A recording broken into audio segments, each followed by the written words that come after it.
A word of caution, what you're about to see and hear may be disturbing. For most of us, being in the presence of a convicted serial killer would be absolute terror.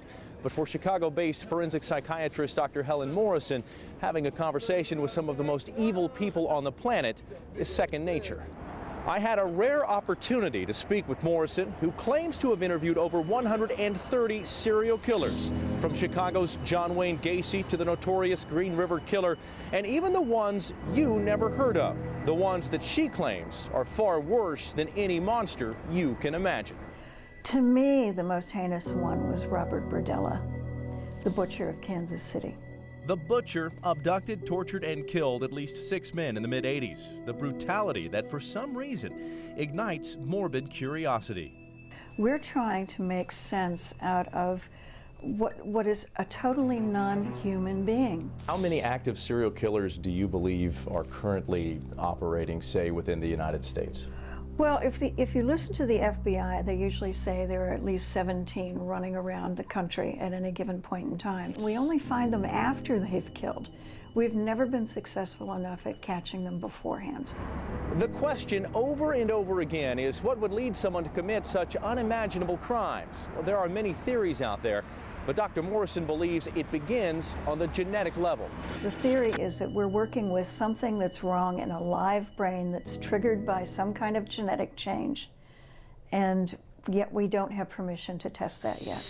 But Dr. Morrison has something in her possession that she thought may hold some answers: the brain of John Wayne Gacy.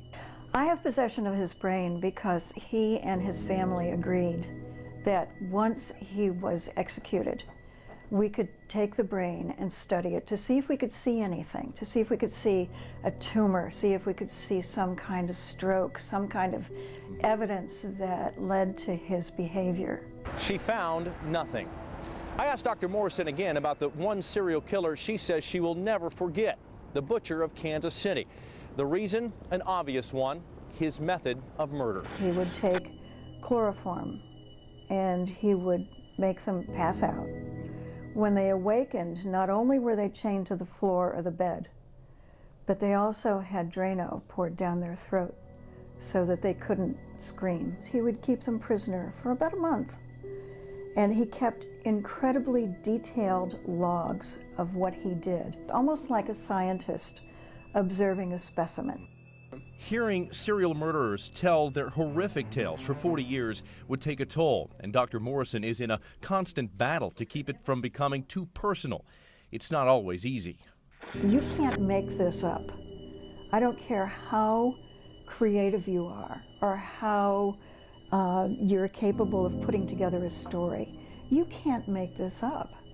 There is one serial killer Dr. Morrison has never interviewed: BTK, Dennis Rader, the same serial killer who sent these letters to my home.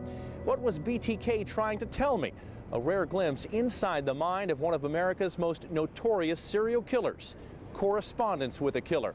That's next Monday night. Dawn?